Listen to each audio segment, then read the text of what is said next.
So you're looking at homes to buy. It's exciting and maybe a little stressful.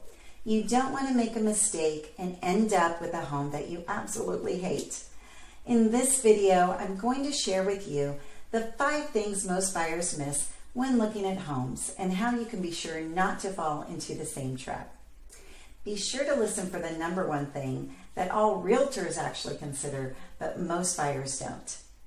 My name is Lori Engel, and I'm a top-selling realtor specializing in selling homes in Austin, Texas.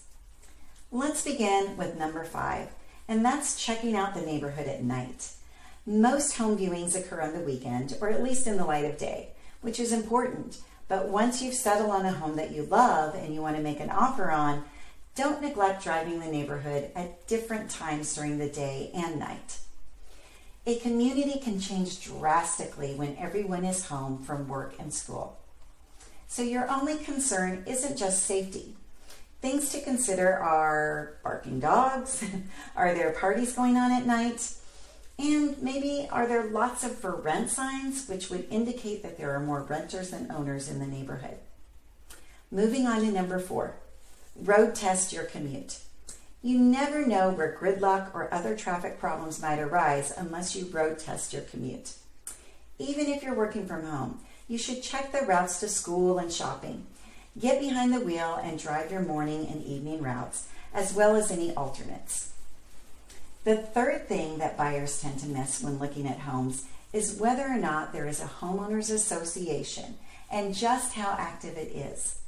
So once you're under contract, you're going to receive a copy of the HOA bylaws, otherwise known as the conditions, covenants, and restrictions. These CC and Rs regulate what homeowners can do on their property. But depending on your needs, you may want to find this out before making your offer. So there could be rules that don't allow for a motorhome or a boat on the premises, and you might be happy about that if you consider them eyesores. Or that could be your worst nightmare if you have a boat and you don't want to pay for a monthly storage fee. Okay, so the number 2 thing that buyers don't always consider is whether the home or the condo can be rented out in the future. I know you're buying your home for yourself now, so why do you care? Well, life happens. Americans tend to move every 3 to 6 years, so there's a good chance this isn't going to be your forever home. While you may decide to sell your home if you move, having the option of keeping it as an investment property and renting it out may be appealing.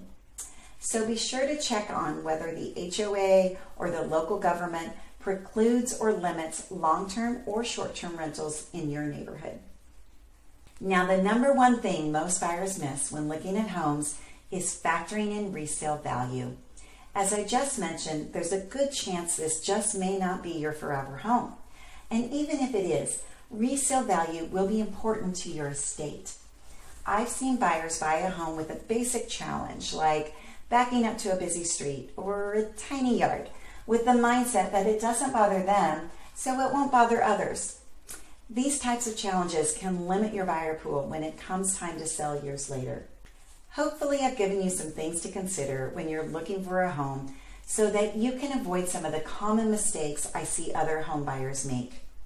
And if you're wondering while you're out looking at homes, if you should just buy a home through the listing agent, be sure to watch my next video for my thoughts on that. If you still have questions about the process of buying a home and you want to dig in a little deeper and have a conversation with a real person who won't pressure you, book a quick phone consultation with me. I've linked it below.